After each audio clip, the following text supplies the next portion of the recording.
Merci de rester fidèle au RTM, les 13h à Banina, même heure à Yangasso, dans la région de Sa.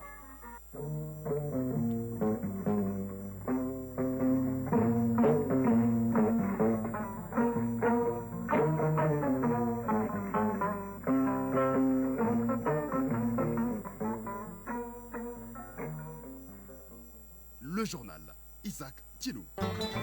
Mesdames, Messieurs, bonjour et bienvenue à la deuxième édition de Mali Actualité. Voici les grandes lignes de cette édition. Le principe du braille est utilisé dans le sens donc de toucher pour l'écriture et la lecture au moyen de pointes en relief. Le braille est l'initiateur de cette écriture dans le monde et il est célébré aujourd'hui, initiative de l'Union mondiale des aveugles appuyée par les Nations Unies dans le but de promouvoir cet alphabet spécifique. Dans la mouvance du 4 janvier, jour d'anniversaire de son inventeur, notre reporter Mariam Koulibaly nous braquera ses phares sur cette écriture au Mali. Pour une plus grande participation de toutes les couches sociales du pays, les autorités de la transition ont pris plusieurs mesures. Parmi ces mesures, l'adoption du décret pour le président de la transition, le général d'armée Assimi Goïta, pour consacrer 15% d'intégration dans la fonction publique aux personnes vivant avec un handicap par voie de concours. Il en sera question dans ce journal. Nous parlons d'actualité dans l'espace AIS. Au Burkina Faso, le président de la transition, le capitaine Ibrahim Traoré, a annoncé hier la création de 3 nouveaux bataillons d'intervention rapide. Au Niger, l'activiste Moussa Tchangari a été placé sous mandat de dépôt. Il est accusé d'atteinte à la sûreté de l'État, association de malfaiteurs en lien avec le terrorisme et apologie du terrorisme. Du sport lance la question en fin de journal. Fabio Dioté nous parla de la compétition africaine des clubs qui a démarré et la 4e journée, bien sûr, se poursuit. Et du championnat national de professionnel, il lance la question et bien d'autres nouvelles. Voilà pour le titre. Je le disais. Le braille, si vous voulez, est un système d'écriture utilisé par les malvoyants dans le cadre de leur éducation et information. Cette écriture, apparue donc depuis le 19e siècle, tire son nom de Louis Braille, un de ses précurseurs le plus connu, donc qui perd la vue à l'âge de 5 ans. Vu l'importance et la place de cette écriture dans l'éducation et l'autonomisation des non-voyants, la journée du 4 janvier, journée d'anniversaire de son inventeur, Louis Braille est dédiée depuis 2001 à la célébration de la dite écriture, une initiative de l'Union nationale et l'Union mondiale des aveugles, appuyée par les Nations Unies dans le but de promouvoir cet alphabet spécifique. Dans cette mouvance du 4 janvier, notre reporter Mme Koulibaly lance le projecteur sur cette écriture au Mali. Le braille, tirant son nom de l'un de ses précurseurs, le français Louis Braille, fait son apparition au Mali vers les années 1973 avec le retour des fées Ismaïla Konaté et sa femme de leur formation de la France. Le décret Ligia, l'Institut des jeunes aveugles du Mali, et forme les premiers enseignants. Draman Traoré, chargé de cours de braille à l'INAM. Le système braille est composé de 63 combinaisons, 40 lettres, 10 signes de ponctuation et 13 signes hors série utilisés pour les abréviations et les mathématiques. Le tout s'exécute sur une tablette avec des papiers à l'intérieur. Draman Traoré, chargé de cours de braille à l'INAM. L'apprentissage du braille est lié à la découverte des 6 points qu'on appelle les 6 points saillants. Il y a le point 1, on ne va pas dire en braille 1 point, il y a le point 1, le point 2 au milieu à droite, le point 3, le point 4, le point 5 et le point 6. Donc on écrit de la droite à la gauche, contrairement à la lecture qui se fait de la gauche à la droite. De son introduction à ce jour, cette écriture dont l'apprentissage nécessite une durée maximum de 1 an enregistre des résultats encourageants. Cela se prouve tant par le nombre de personnes formées que par les innovations apportées comme l'informatisation du système. Drissa Diara, spécialiste d'informatique adaptée aux non-voyants. On a commencé à informatiser le braille à travers des logiciels qu'on appelle JAWS. Donc c'est comme une application, un logiciel qui nous permet de travailler avec la synthèse vocale. Adi Bari, président de l'Union malienne des aveugles. Nous avons près de 300 diplômés qui sont dans le secteur public ou parapublic et actuellement nous avons près de 450 élèves, ne serait-ce qu'à l'école de Bamako. En plus de cette école, on a une école à Ségou et à Gao pour dire que le braille est en train de produire son effet dans le cadre de la scolarisation des enfants aveugles. Occupant une place de choix dans la scolarisation et l'autonomisation des non et malvoyants, le braille est aperçu aujourd'hui comme une source de lumière qui illumine la vie des non-voyants. Adi Bari, président de l'Union malienne des aveugles. Le braille joue un rôle très important dans la vie d'une personne vivant avec déficience visuelle. Le braille permet la scolarisation, le braille permet la socialisation, le braille est l'écriture qui permet à l'aveugle de changer sa vie, d'être scolarisé et d'être au rendez-vous du monde. Draman Traoré, chargé de cours de braille à l'INAM. L'histoire du braille avec le Mali a été vraiment salutaire et ça continue à être salutaire parce que grâce à ça, les non-voyants maliens renforcent leur autonomie. Si le braille n'existait pas, il aurait fallu quand même le créer. Pour maintenir cette dynamique, les adeptes du braille demandent ardemment la vulgarisation de cette écriture avec la mise en place des bibliothèques adaptées, la promotion de l'éducation inclusive et surtout la facilitation d'accès au matériel didactique du braille. Avant de poursuivre ce journal, ce communiqué émanant du gouvernement, le journal de division Ablaye Maïga, Premier ministre chef du gouvernement, ministre de l'administration territoriale et de la décentralisation, M. Adama Sissouma, secrétaire général du ministère de l'administration territoriale et de la décentralisation, le colonel Abdraman Ouattara, chef de cabinet du ministre de l'administration territoriale et de la décentralisation, les membres du cabinet et du secrétaire général du ministère de l'administration territoriale et de la décentralisation, les chefs de services centraux rattachés et les organismes professionnalisés du ministère de l'administration territoriale et de la décentralisation, les gouverneurs des régions et du district de Bamako, les préfets et les sous-préfets, l'ensemble des travailleurs du ministère de l'administration territoriale et de la décentralisation ont le regret de vous informer du décès de M. Bourima Alaï Touré, président du Conseil national de la société civile. Le décès est survenu ce jour, samedi 4 janvier 2025 à Bamako. En cette douloureuse circonstance, ils présentent leurs condoléances les plus attristées à l'ensemble des organisations et de la société civile, à la famille et aux proches du défunt et prient pour le repos de l'âme de l'illustre disparu. Puisse Dieu, le Tout-Puissant, l'accueille dans sa miséricorde. Amen. Les obsèques feront l'objet des avis ultérieurs. Pour plus d'exclusivité, si vous voulez, d'exclusivité dans la construction d'un Mali nouveau, les autorités de la transition ont pris plusieurs mesures pour une plus grande implication de toutes les couches sociales du pays. Parmi ces mesures, l'adoption donc du décret par le président de la transition régionale d'armée Assimi Goïta pour consacrer 15% des intégrations dans la fonction publique aux personnes vivant avec un handicap par voie de concours. Cette mesure a permis aujourd'hui d'ouvrir des opportunités aux personnes en situation de handicap et favoriser leur insertion sociale. Une décision qui a été très appréciée par les différentes fêtières des personnes en situation de handicap. Reportage Mamadou Fadé. La Constitution du Mali du 22 juillet 2023 garantit le respect des droits humains, en particulier ceux de la femme, de l'enfant et de la personne vivant avec un handicap. C'est dans cette optique qu'un décret a été pris par le président de la transition, le général d'armée Assimi Goïta, octroyant un quota de 15% du recrutement dans la fonction publique aux personnes en situation de handicap. Fassoum Koulibaly, ministre du Travail, de la fonction publique et du dialogue social. Il avait été adopté la loi 2018-027 du 12 juin 2018 relatif aux droits des personnes vivant avec un handicap. Et en 2021, avec le gouvernement de transition, le président a pris un décret d'application de cette loi. L'article 27 du décret numéro 2021-662 PTRM du 23 septembre 2021 fixe les modalités d'application de la loi précitée.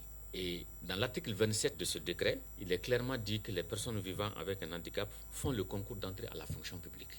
Alors, à chaque recrutement dans la fonction publique de l'État et des collectivités, on réserve un quota de 15% aux personnes vivant avec un handicap sur la base de l'égalité avec les autres candidats. Ce quota s'applique aux personnes vivant avec un handicap ayant concouru et qui ont obtenu au moins 10 de moyenne. Cette mesure a été bien accueillie par les personnes en situation de handicap car plusieurs de leurs membres ont été recrutés dans la fonction publique. Dikine Atumagaku, présidente de l'association des personnes vivant avec un handicap. Avec ce décret, en 2022, il y a eu un concours d'entrée à la fonction publique. Les personnes vivant avec un handicap ont postulé et il y a eu l'intégration de 62 personnes vivant avec un handicap. Il y avait une intégration à titre exceptionnel et le président de la transition a octroyé 42 places aux jeunes diplômés avec un handicap. Donc en 2022, il y a eu 604 jeunes diplômés qui ont intégré la fonction publique. Adjibari, président de l'Union malienne des aveugles. Pour la première fois, le mot handicap apparaît dans la Constitution. C'est à mettre à l'actif du président. On a à peu près 4 non ou malvoyants qui, grâce à cette mesure présidentielle, ont eu accès à la fonction publique. Diara Kadijatou Bari, présidente de l'Association malienne des personnes de petite taille. Nous sommes 4 au Conseil national de transition. Vraiment, c'est une première dans l'Afrique. Puis ce décret a été pris en charge, beaucoup de choses ont été faites et beaucoup de personnes handicapées sont en train d'être prises en compte et qui sont en train de travailler et pour être autonomes. Cependant, cette mesure doit être étendue à tous les secteurs d'activité selon nos interlocuteurs. Diara Kadijatou Bari, présidente de l'Association malienne des personnes de petite taille. Nous voulons demander vraiment par rapport aux EPA dans le secteur privé de prendre un quota chaque année pour les personnes vivant avec handicap. Adjibari, président de l'Union malienne des aveugles. Grâce à cette action, les personnes handicapées, de manière générale, qui ont bénéficié de cette mesure, sont en train d'être des exemplaires au sein de la société. Je pense qu'au sein des différents services, ils sont bien accueillis parce que tout le monde commence à comprendre que les personnes handicapées ne sont pas des personnes à marginaliser, mais plutôt des personnes avec qui il faut composer pour faire la société. D'étendre cette mesure aux autres secteurs publics et parapublics, notamment la nouvelle ENA. C'est d'étendre cette mesure également au niveau de la magistrature. Par cette mesure, les autorités de la transition marquent ainsi leur engagement de faire participer tous les citoyens dans la construction du Mali nouveau. L'Union nationale des travailleurs du Mali, UNTM, sensibilise ses militants de base pour une transition vers la formalité. C'est à la faveur d'un atelier de sensibilisation thématisé, assurance volontaire, INPS au service des assurés. En clair, il s'agit d'amener les travailleurs du secteur informel à adhérer à l'assurance volontaire, toute chose qui leur permettra d'avoir accès à l'amour et vivre une retraite paisible. De ça, la correspondance de Drissa Kone. Au Mali, l'assurance volontaire a été mise en application en 2005. Malgré les avancées notoires enregistrées, beaucoup reste à faire, surtout dans le secteur informel. L'UNTM, soucieuse du bien-être des travailleurs du dit secteur, a organisé cet atelier à 100. Objectif, sensibiliser ses militants du secteur privé sur les bienfaits de l'INPS. Lamine Koulibaly, secrétaire général de l'UNTM 100. Nous avons vu qu'après tant d'années de service, ces gens souffrent beaucoup. C'est ce qui fait que nous avons proposé cette idée vraiment d'adhérer à l'INPS pour qu'une fois à la retraite, ils puissent vraiment être indépendants jusqu'à un certain niveau. L'étape de 100 concerne les membres du syndicat national de l'industrie du bâtiment, bois et matériaux de construction du Mali, Sinibabcom. Pour l'atteinte des objectifs, l'UNTM a fait appel au service de l'INPS. Salif Koulibaly, directeur régional de l'INPS Ségou. Quand on dit qu'on doit faire 15 années de cotisation pour bénéficier de la pension normale, cela sous-entend qu'on doit adhérer à l'assurance volontaire à 45 ans. Sinon, on peut adhérer aussi au-delà. Mais quand tu adhères au-delà de 45 ans, tu n'auras pas le même droit comme celui qui a fait les 15 ans de cotisation. Il y a 5 catégories dans l'assurance volontaire. Et ces différentes catégories aussi dépendent du salaire que l'indépendant va se donner. Ça va de 1 franc à 150 000, de 150 000 à 450 000, de 450 000 à 750 000, de 750 000 à 1 500 000 et de 1 500 000 au-delà. Siriki Traoré, militant du Sinibabcom. Aujourd'hui, nous avons su que nous pouvons nous inscrire à l'INPS. Nous demandons à tous les travailleurs du privé d'y adhérer pour bénéficier, en plus de la retraite, des services de l'AMO. Le bien-être des Maliens étant le leitmotiv de la gouvernance des plus hautes autorités, d'où l'élargissement de la protection sociale à toutes les couches socio-professionnelles. Sans Drissa Kone et Sédou Kamena pour le RTM. Radio Mali, 13h13. Hors de nos frontières, au Burkina Faso, le président de la transition, le capitaine Ibrahim Traoré, a annoncé hier la création de 3 nouveaux bataillons d'intervention rapide. La création de ces 3 unités augmentera le nombre à 28 unités de ce genre mises en place par le chef d'État dans le pays des hommes intègres. Elles seront stationnées dans la région de l'Est et dans la région du Sahel. A noter que le président du Faso avait promis d'intensifier la guerre contre les groupes terroristes amenés armée à dire, lors de son discours du Nouvel An afin de conquérir l'intégrité du territoire national. Au Niger, l'activiste Moussa Tchangari a été placé hier sous mandat de dépôt dans l'après-midi et transféré à Filengue, à 180 km de Niamey. Il est accusé d'atteinte à la sécurité de l'État, association de malfaiteurs en lien avec le terrorisme et apologie du terrorisme. Il était accompagné de ses avocats, de membres de sa famille et de plusieurs défenseurs des droits de l'homme. Un important dispositif sécuritaire était visible autour du tribunal de grande instance. Au Ghana, le président sortant, Nana Akufo-Addo, s'est adressé hier donc une dernière fois aux parlementaires avant de quitter ses fonctions le 6 janvier prochain. Un ultime discours sur l'état de la nation dans lequel le chef de l'État a 2 mandats a défendu donc son bilan économique. Il a souligné donc la gratuité de l'enseignement secondaire public lors de son premier mandat et son engagement pour la lutte contre l'orpaillage illégal. Et à RS Congo, les rebelles du M23 ont pris hier le contrôle de la ville de Katale dans l'est du pays. La localité est considérée comme le dernier verrou avant la ville de Massissi, chef-lieu du territoire. Le combat a duré, sinon les combats ont duré, 2 jours entre les rebelles de l'armée congolaise et les M23. A noter que depuis le sommet avorté de Luanda le 15 décembre dernier, les affrontements ne cessent de s'intensifier. Et puis aux États-Unis, le républicain Mike Johnson a été élu à la tête de la Chambre des représentants. Il a fallu 2 tours de vote pour que Mike Johnson soit réélu. Au premier tour, 3 républicains ont voté contre lui et 5 se sont abstenus.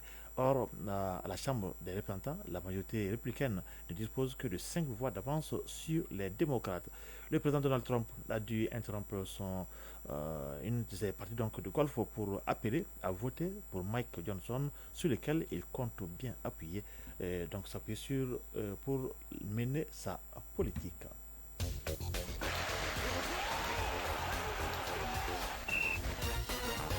Sport, compétition africaine des clubs de la CAF. La 4e journée des matchs de groupe de la Ligue des Champions se poursuit ce samedi avec 4 matchs très attendus. La journée a commencé hier avec une victoire de dernière minute du CS Belouizdad face à El Ali en Algérie. Et la 4e journée de poule, la Coupe de la CAF se joue demain dimanche. Dans la poule B, le Stade de Bamako reçoit à Boakoussi au stade du 26 mars la Renaissance Berkane. Et puis la 6e journée de Ligue 1 professionnelle de football du Mali démarre donc ce samedi avec un match. La synthèse de l'activité sportive avec Famour Djourté. La 6e journée du championnat national de Ligue 1 professionnelle démarre cet après-midi à 16h au stade Wando Konaté avec la rencontre Binga FC, association sportive de Korofina. Après 5 journées disputées, le classement est dominé par l'US Bougouba avec 11 points. Elle est suivie par 11 créateurs avec 10 points. L'association sportive de Korofina est 3e avec 7 points. Le Djoloubassi est 4e avec 6 points, 3 matchs en retard. Le programme de la 6e journée se poursuivra jusqu'au mardi 7 janvier 2025. Compétition africaine des clubs de la CAF en Coupe CAF, 2e de son groupe avec 4 points et battu par 1-0 lors de la 3e journée par la Renaissance sportive Berkane du Maroc. Le stade malien de Bamako n'a pas droit à l'erreur ce dimanche à domicile contre les Marocains s'il veut garder ses chances de qualification. L'autre rencontre du groupe mettra aux prises Stellenbosch d'Afrique du Sud et Sédédounda Soul d'Angola. Pour rappel, les Sud-Africains avec 3 points talonnent les Blancs de Bamako dans le groupe B. Parmi les autres rencontres phares, le 16 Faxien défie Simba de la Tanzanie, tandis que Nimba du Nigeria affronte l'association Black Bulls.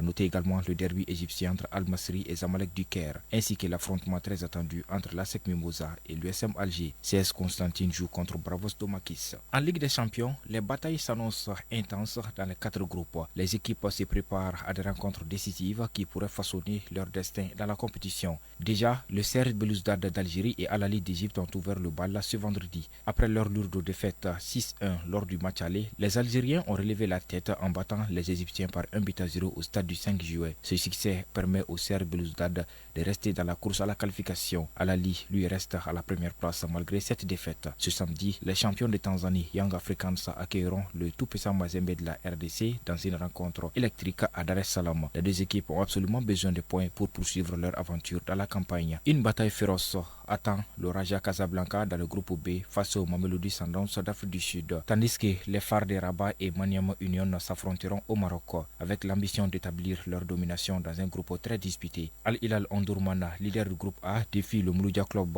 d'Alger, classé deuxième, dans ce qui promet également d'être une rencontre palpitante. L'Espérance de Tunis est confortablement installée en tête du groupe D avec 7 points et se rendra sur le terrain du Pyramids FC, deuxième qui compte 4 points. Pendant ce temps, Sagrada Esperanza et le Djoulouba AC s'affrontent en bas du groupe. Chacune des deux équipes vise une première victoire pour raviver l'espoir de se qualifier.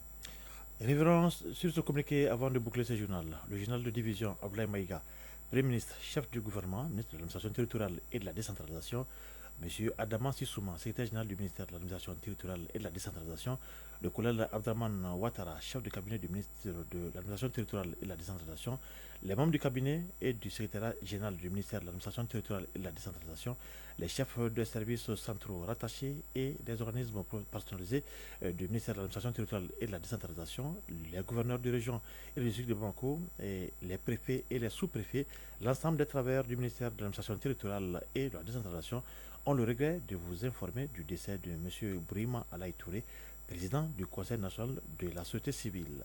Le décès est survenu ce jour, samedi 4 janvier 2025 à Bamako. En cette douloureuse circonstance, il présente leurs condoléances les plus attristées à l'ensemble des organisations de la société civile, à la famille et aux proches du défunt et prie pour le repos de l'âme de l'illustre disparu. Puisse Dieu, le Tout-Puissant, l'accueille dans sa miséricorde. Amen.